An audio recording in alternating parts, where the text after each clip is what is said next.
Hi, Tricia Morris here at Club Scrap with the Moroccan Spice Maze Book kit. This project was delivered to you in your Club Scrap Deluxe kit, and I wanted to give you an idea of how to put it together. So you need to start out with this 12 by 12 pre-printed sheet, and we're going to do a little bit of scoring. So let's place the paper in your scoreboard, and we'll score at 3, 6, and 9.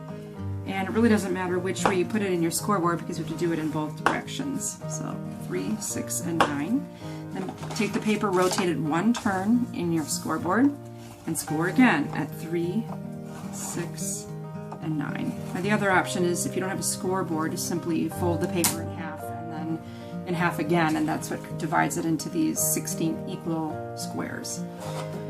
On the paper there are some pre-printed cut lines, and we need to cut on those lines, and you'll notice I've got a line going from here to here, and then from the bottom of the paper stopping at the almost the top score line here, and then also from here to here. So you can use a ruler and craft knife to make the score. You can use a scissors.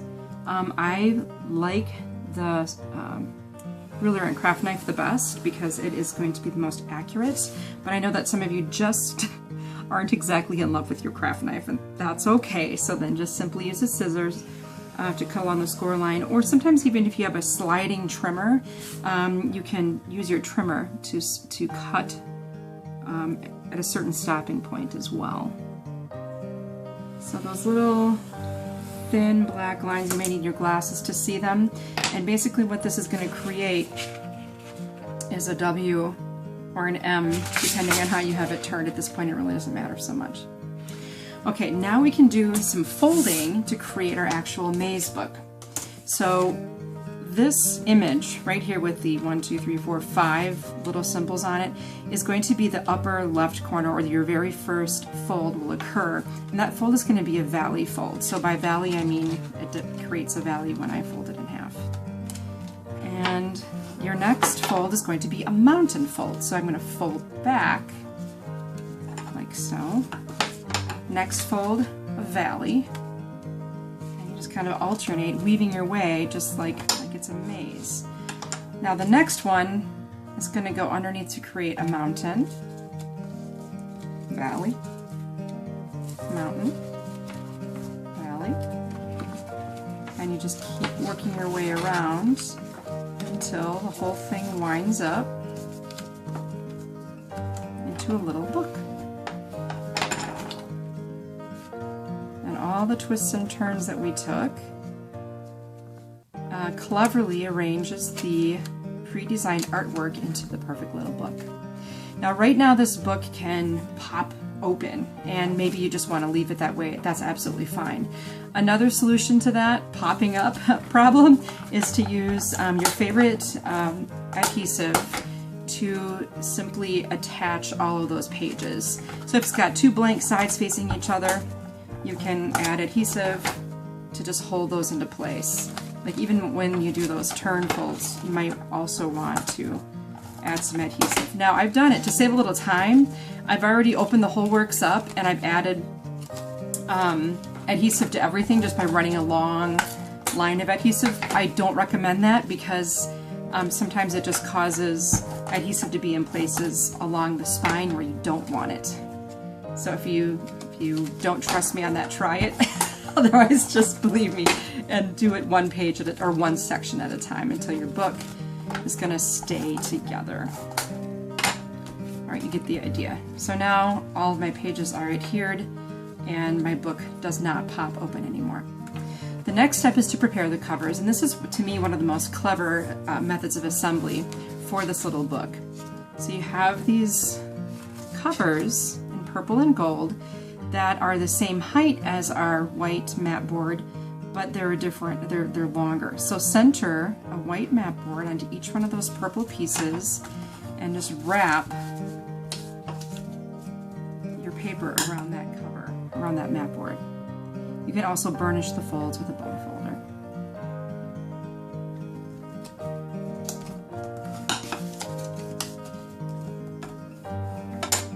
You have the set of purple wrapped, you can do the same exact thing with the gold paper. Just simply wrap it around the mat board.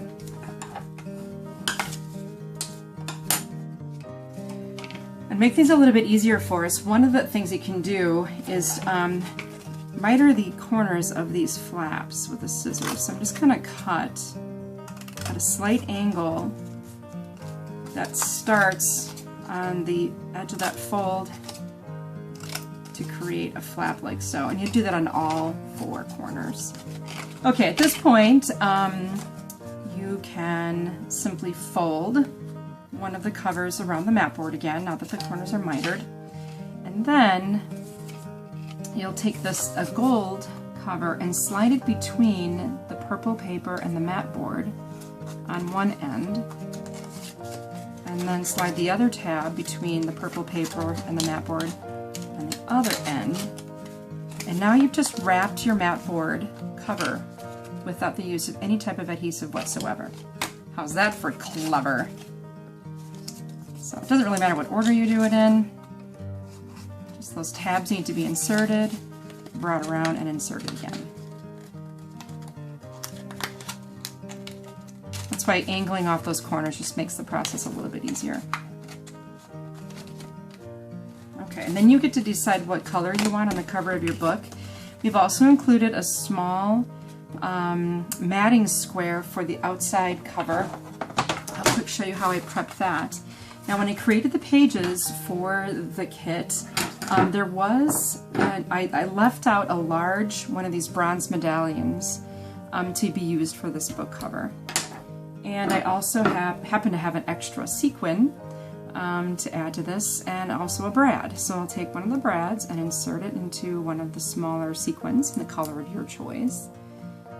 And then I pierced a hole after I centered the medallion onto the matting paper here and secure that at the back.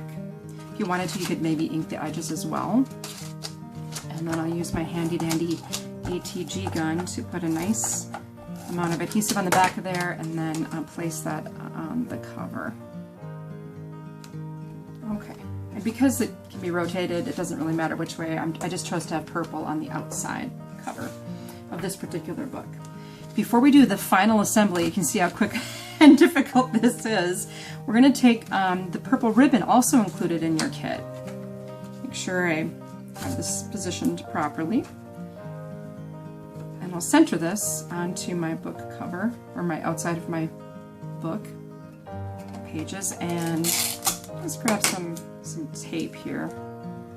And I'll tape the ribbon onto the book on each side so it doesn't wiggle around and it stays where we want it to be. Okay, so here's my front cover.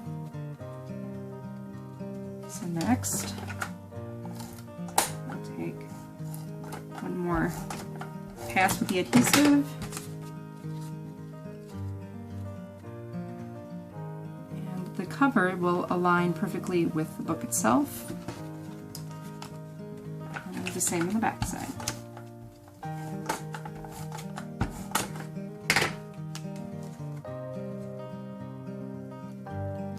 It should line up. Then you can take your ribbon and tie it into a bow.